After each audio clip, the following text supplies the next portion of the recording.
Yo, what's up guys? It's Noah here, and in today's video, we're going to take a look at the NBA Showdown slate on Draftkings for Game 4 of the Finals. We got Game 4 on Tuesday night. I'm back to break down the Showdown slate. I know I didn't make a video for Game 3. Game 3 was on Sunday night. I just wasn't paying attention. I watched the game still, but I wasn't planning on playing the Showdown slate. I was sweating my NFL lineups. I was making NFL lineups for, the Showdown slate Sunday night. I was playing the primetime slate. I just wasn't too focused on basketball Sunday night, so I didn't want to put up a video, if I wasn't going to be playing the slate.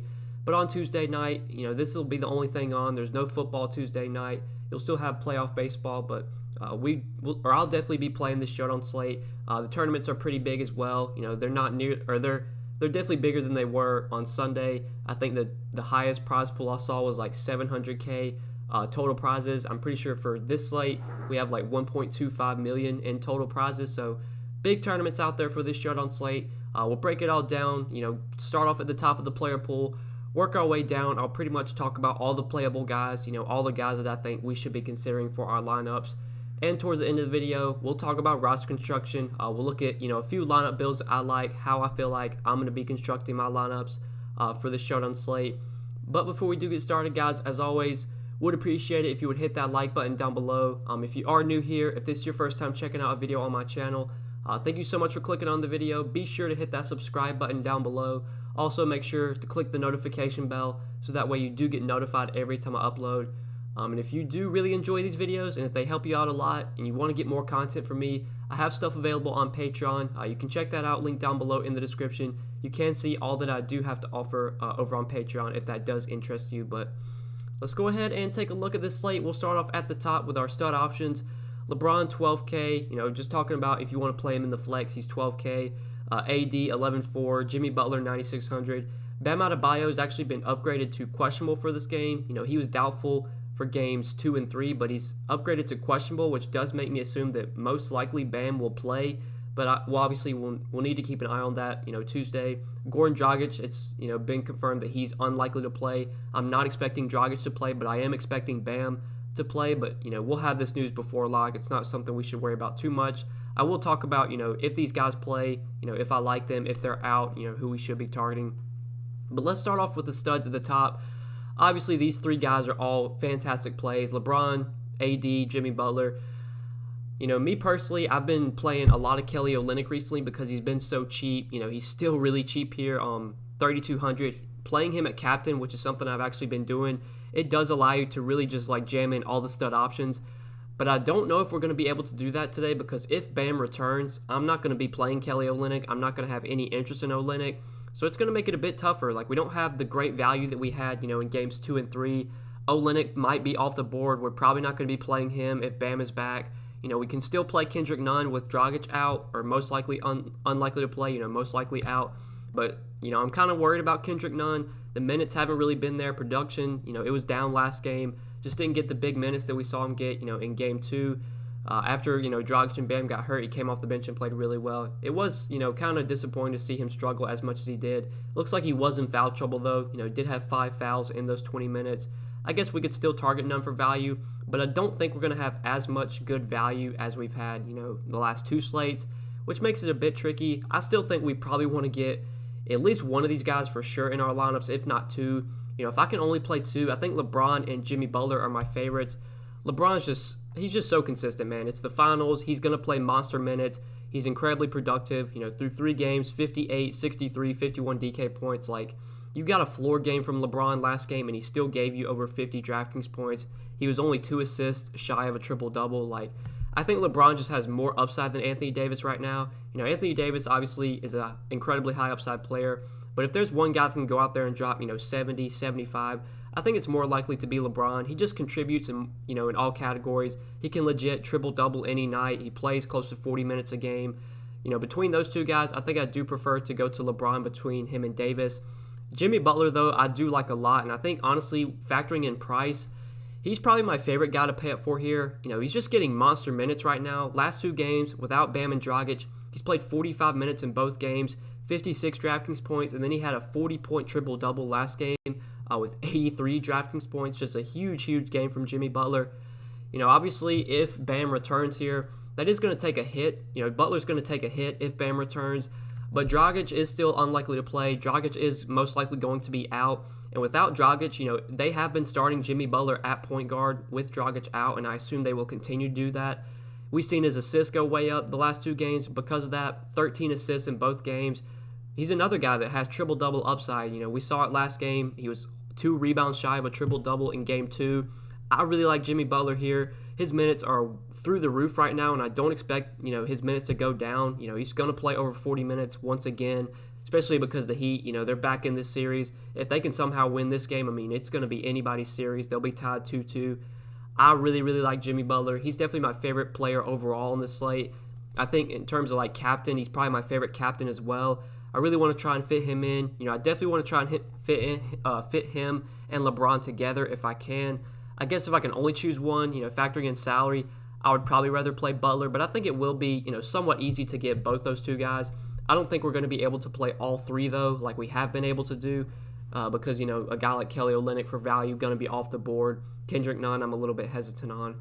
But that's really just my thoughts on the top 3 guys. I think Jimmy Butler's my favorite for sure. LeBron second, and then AD third. Bam, I'm probably not going to be on. Even if he returns for this game, he's just so closely priced to Jimmy Butler that I would rather play Jimmy Butler. So, Bam's probably going to be really low owned, especially if we don't get word on him before, or depending on how long it takes to get an update on his status. I'm sure we'll find something out, probably an hour or 2 before tip-off. But say we only get news on Bam like maybe 45 minutes, 35 minutes before tip-off.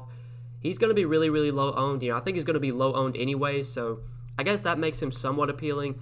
I still think Jimmy Butler just projects better. Jimmy Butler's probably going to play more minutes. I would rather play Butler overall. But Bam, obviously he's not out of play on a 1-game showdown slate. I just think, if I'm only playing one lineup, I doubt, he makes it there. Like I said, Dragic is unlikely to play, so I'm just going to assume he's out. Not really going to touch on him. Tyler Hero, I really thought, without Dragic and without Bam, he would have really, really stepped up, but that just hasn't been the case. He's really struggled in this series. Through 3 games, he's been under 30 Draftkings points in every game. He's still getting big minutes, 30 minutes, 43 minutes, 36 minutes. He's going to get massive minutes, especially because, with Dragic out, he's been starting recently without Dragic. I don't know if they'll do that again. I guess I'm assuming they will.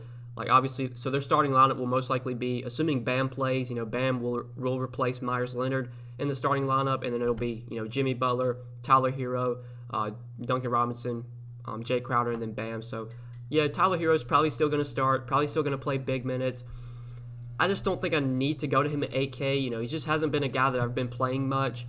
Obviously, he still has upside. He can get incredibly hot from the field, but he's definitely taken a back seat so far in the finals. We've seen Jimmy Butler just really, really take over, and I think that's going to be the case, moving forward. So I'm probably going to be off Hero. I don't love him at his price. Rajon Rondo, I do have some interest in. He's just going to get solid minutes off the bench. So far in the finals, 25, 26, 28 minutes off the bench. The production, it's always inconsistent for Rondo. You never know what you're going to get from him, but he is a pretty productive guy when he does get minutes. He's another guy that can just go out there and, contribute in all categories, can score, can rebound, can get assists, has 35, 40-point upside. If we're going to keep getting close to 30 minutes from Rondo, if we're going to get upper 20s in minutes from him, honestly, I think I would rather play him over Tyler Hero. That might be a hot take, but if I had this, or if I can get to Rondo, I guess, or if I have 7,500, 7,200 left, I'm not going to try and find the extra salary to get to Hero. I'm fine playing Rondo there. I think Rondo is definitely in play at 7,200. And with his price coming up, I assume that probably lowers his ownership. I know he's been cheaper the last few slates, but they did price him up to 7,200. So he should be pretty low owned, at least for a showdown slate. He'll probably be 20 to 30%, which is pretty low owned for a showdown slate. So I have interest in Rondo. Jay Crowder, not really someone that I ever feel like I have to play. Just doesn't have much upside. He's going to get decent minutes, but just not a very productive player for DFS. Doesn't really do much in terms of, fantasy. Just all he does is score and rebound. He doesn't really get assists. He can get defensive stats, but I think you get more upside from a guy like Rondo who can go out there and, drop 35, 40 DraftKings points any night. I would rather play Rondo over Jay Crowder. Jay Crowder just never a guy I feel like I have to have, especially not on a showdown slate. There's just other guys, that have more upside. Duncan Robinson, I haven't really been playing him much recently. I'm pretty sure he had a good game last game, though. Did have 31 DK points in 39 minutes. You know, he was really, really hot from the field. 3 for 10 from 3, 4 for 12 from the field. Did have 5 rebounds and 3 assists to go along with 1 block and 2 steals. I don't know if we're going to see, you know, those type of peripherals from Duncan Robinson. 9 times out of 10, you know, if he's not scoring more than, you know, 15, 20 real-life points, you know, he's probably not going to do much in terms of, you know, fantasy. You're going to need him to knock down like 5 or 6 threes. Rarely does he get, you know, 3 assists, 3 stocks. Like, that just doesn't really happen. He can grab 4 or 5 rebounds, but the assists and the stocks aren't going to be, you know, as high as they were last game. Sure, you could always play Duncan Robinson. He's going to start, probably going to get, you know, somewhat big minutes. I think, you know, depending on how he plays, will determine how much Kendrick Nunn plays. Like, if Duncan Robinson's really struggling, I could see them, you know, running a lot of 3-guard lineups, playing Butler, Nunn, and Hero, which is something they've been doing. Like, Nunn only got 20 minutes last game. I think a lot of that was due to, you know, Duncan Robinson playing so well.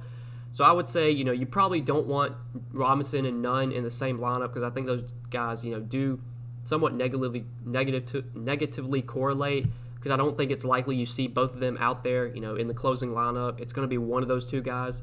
Last game, it was Robinson. He played really well. You know, it could be anybody here. It could be Robinson. It could be Nunn. Honestly, I think I get, you know, more upside from Kendrick Nunn. I just think Nunn's a guy that he can kind of contribute in all categories. He's not as scoring dependent as a guy like Duncan Robinson is. I probably won't be on Duncan Robinson. You know, if I had to play someone in that range, whether it's him, Caldwell Pope, or Kuzma, or Danny Green, like, I would definitely play Robinson over those 3 guys. Like, I don't really like any of those 3.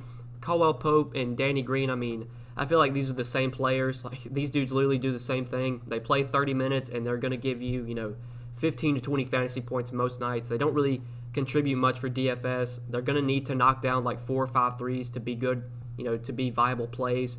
Sure, that could happen, but I'm not really going to bank on that. Kuzma, you know, he's a little bit more productive than those guys, but he doesn't play nearly as many minutes. You know, most games, Kuzma's only going to play about 22 to 24 minutes. I just don't really want to go to him either, so I guess 5K and under. Duncan Robinson's in play for sure. I would rather play him over, you know, the 3 Lakers here. Kendrick Nunn, though, I do still have some interest in. You know, his minutes, they've been up and down. 20 minutes game 1, you know, he obviously barely played in that game, but then he played a lot in the second half because Dragic got hurt. Game 2, though, with Dragic out, he did play 29 minutes off the bench. And then Game 3, Dragic was also out. He played 20 minutes off the bench. Obviously, that was a bad game from him. I do expect him to bounce back here. I don't expect him to be, you know, as bad as he was last game, especially if Dragic remains out. I do feel pretty confident in Kendrick Nunn. The minutes should be there. I think most games he's going to play probably mid to upper 20s in minutes as long as Dragic remains out. There's also a possibility you see him, you know, get over 30 minutes if he's playing really, really well. You know, if he would have, like in the game 1, you know, he came off the bench and just played really, really well. Didn't play at all in the first half, but obviously he got run in the second half, mainly due to the blowout and mainly due to Dragic getting hurt. Like, if he plays here in game 4 like he did in game 1, I mean, they will definitely run Kendrick Nunn out there for big minutes. It really just all depends on, you know, his play. You know, if he comes off the bench and he's not doing much and he's not contributing, he's probably not going to play big minutes. But if he comes off the bench and he's scoring, he's, you know, making plays, they will definitely Spoelstra will run him out there for 25, 28 minutes. At 4,200, I think he's for sure still viable. I think he is one of the better values, especially because, you know, Kelly Olynyk, a guy that we've been playing recently, most likely not going to be viable here now that Bam Adebayo is probably going to play, but, you know, we'll have to keep an eye on that. Bam is questionable. If he sits, you know, Olynyk is a top value play once again. I don't know why he's still 3,200. Like, the last 2 games without Bam, Kelly Olynyk's played 37 minutes and 31 minutes. Even coming off the bench, he still played over 30 minutes, 38 and 32 Draftkings points. Like, this is a guy that just, he's going to contribute when he's on the floor. Like, he does a little bit of everything. He can score, he can grab rebounds, he can get you a few assists as well. There's no reason he should be this cheap. You know, obviously, if Bam plays, I'm not going to play Kelly Olynyk, but if somehow Bam is not able to go here, if he's not ready and he misses once again, Kelly Olynyk, you know, fire him up once again as probably one of the best value, or the best value overall, especially because he's 3,200 still. Like, I don't know why he's still this cheap. Why he's cheaper than Caruso and Iguodala doesn't really make much sense to me. If Bam is out, Kelly Olynyk, probably one of my favorite values overall. Do like Kendrick Nunn as long as Dragic remains out. Dwight Howard, you know, I haven't really been on him. His minutes have just been way down. You know, even though he's starting, he's only getting about 15 to 18 minutes. He's kind of just playing the JaVale McGee role. I probably won't be on Dwight Howard at all. Just sure, he could come out and, really dominate on the glass. Dwight Howard is a productive player when he gets minutes, but it just doesn't seem like they want to play him. Like he was getting big minutes in the Denver series. That's just not the case in this series. So hard to trust Dwight Howard right now. Caruso, you can always consider him. He's going to come off the bench and probably play mid to upper 20s in minutes. He's another guy that's not too productive when he gets minutes, but he is coming in cheaper, than like KCP and Danny Green. He is cheaper than those guys. So honestly, I think I would rather play Caruso over KCP and over Danny Green, just given the savings. I think both guys, or all three of those guys, project pretty similarly, and since Caruso's cheaper, I would probably just rather play him. Iguodala, hard to trust his minutes right now. Like he only got 17 minutes last game, did play 26 and 25 minutes the 2 games before that. Iguodala though, like he's just not a productive player for DFS. Like even if he gets mid to upper 20s in minutes, like there's no guarantee that he's paying off, even this cheap $3,400 salary. Like there's a possibility he still doesn't pay that off, even if he plays, pretty solid minutes. I probably won't be on Iguodala here. I think right now my favorite values, 5K and below, are probably Duncan Robinson, Kendrick Nunn, Caruso, and if Bam remains out, then yeah, Kelly Olynyk, number one value for sure at 3,200. Markieff, probably won't be going to him. Got 25 minutes last game, but I think that was a little bit of an outlier. He shot really well from the field. They just left him out there because he was, shooting the ball so well. 6 for 13 from the field, 5 for 11 from 3. His minutes are going to be hard to trust. I don't expect him to play 25 minutes again. I think most games you're going to see him play around 16 to 18 minutes like he was playing the 2 games before that. I probably won't be on Markieff Morris. Myers Leonard, even though he's been starting for Bam, even if Bam is out, I won't be on Myers Leonard. He's just not getting the minutes right now. Even starting, he only played 13 minutes and 9 minutes, his 2 games in the starting lineup. And that's pretty much it. Not really no one else that you can play down here. None of these guys are going to see minutes. So I think we kind of, covered the player pool top to bottom, talked about all the playable guys. Let's hit on roster construction now. Talk about, how I feel like I'm going to be building out my lineups for this slate. So if I'm paying up at captain, I think it's between LeBron or Jimmy Butler on who I want to pay up for. I think Jimmy Butler, honestly, when you factor in the savings, I think I'd rather pay up for him as a captain play. We can definitely play him, and then, we can try and jam in LeBron as well. We're going to need some value, but we talked about some value plays I like. As long as Dragic remains out, I do like Kendrick Nunn at 4,200. I guess we could plug Kelly Olynyk in here, just assuming that, Bam does not play. Let's just say Bam's out, then yeah, Kelly Olynyk 3,200 is a great value play as well. You plug those 2 guys in, now you got a lot of salary to work with. I don't think we're going to be able to jam in AD. Well, actually, we could jam in AD into this lineup, and, that leaves us enough to play KCP, Kuzma, Danny Green, Howard, Caruso. Honestly, I think a lot of people, if they build out this lineup, they're probably just going to plug in KCP because he's the most expensive. But I think I'd rather just save the salary and just play a guy like Alex Caruso and hope he outscores KCP, Danny Green, and Kuzma, which he definitely can. That's going to give you a contrarian lineup. So I do like, that kind of lineup build. Definitely something I'm going to be looking at. We'll obviously have to make changes if Bam plays because we'll definitely need to get off Kelly Olynyk.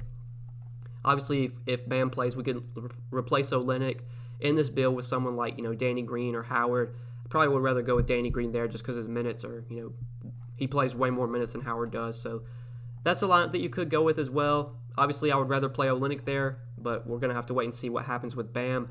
I think if Bam winds up out again, you can definitely play Kelly Olynyk at captain. We've actually seen him, I'm pretty sure in Game 2. I can't remember in Game 3 because I didn't play the Game 3 Showdown slate, but I know in Game 2, he was actually in the winning lineup as the captain. He scored 37 points that game. He scored 31 points last game.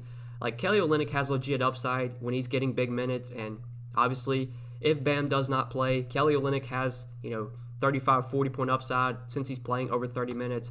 So we could definitely play him at captain, and that's going to let us jam in all the studs, LeBron, AD, and Jimmy. Still got some good salary to work with. We could plug in a guy like Kendrick Nunn at 4,200, and that does leave us enough to play Tyler Hero, which, that's probably, if Dragic and Bam are both out again, that's probably going to be the most chalky lineup you'll see on the slate. Everyone's going to have that lineup. So I guess that makes it, obviously in tournaments, you probably want to do something a little bit different. If you're playing cash games, though, assuming Bam and Dragic are out, you should probably be playing that lineup right there. That lineup does project pretty well. Looks pretty good, honestly. The fact that you can fit in all those guys is kind of crazy. Like, just shows you that, you know, DraftKings hasn't really been doing their job in terms of pricing up these cheap guys. Like Kelly Olynyk's still way too cheap. None, even though he struggled last game, is still too cheap in my opinion. Assuming Bam and Dragic are out, those are the two top values once again for me. But yeah, that's just kind of how I'm looking to approach this Showdown slate. You know, overall top captain plays. If I'm paying up, it's Jimmy Butler and LeBron for me. If I'm going cheap, you know, if I want to take a shot on a cheap captain, I think assuming Bam sits again, Kelly Olynyk is for sure viable as a cheap captain. I don't really love anyone in the mid-range, though, as a captain play. Like, I doubt I go to Bam if he plays. I doubt I play him as a captain. I doubt I play Tyler Hero. Rondo, I think, has upside, but I don't know if he has enough upside to be, like, a winning captain play. So, yeah, for me, I'm probably just going to be paying up at captain for LeBron or Jimmy Butler, or going down to Kelly Olynyk, assuming, you know, Bam does not play. But yeah, guys, I think we covered everything for Game 4 for this Showdown slate, guys. You know, obviously, huge news we'll have to keep an eye on. Bam questionable, Dragic doubtful. I'm assuming Bam plays and Dragic does not play, but we'll obviously have that news before lock on Tuesday. Make sure you're, you know, staying up to date with the news. Should get it probably around like 7:30 Eastern time, about an hour or two before tip-off. Should have plenty of time to adjust our lineups, but yeah, best of luck on this slate, guys. I do appreciate you watching the video. I hope you enjoyed. If this video did help you, just hit that like button down below before you do get out of here. Hit the subscribe button as well. Be sure to click that notification bell so that way you do get notified every time I upload. You'll never miss out on any of my new videos. And if you do enjoy these videos, if they help you and you want to get more content from me, I have stuff available on Patreon. You can check that out. Link down below in the description. You can see all that I do have to offer over on Patreon. But best of luck tonight, guys. Thanks for watching. Hope you enjoyed. We'll see you in the next video. Peace.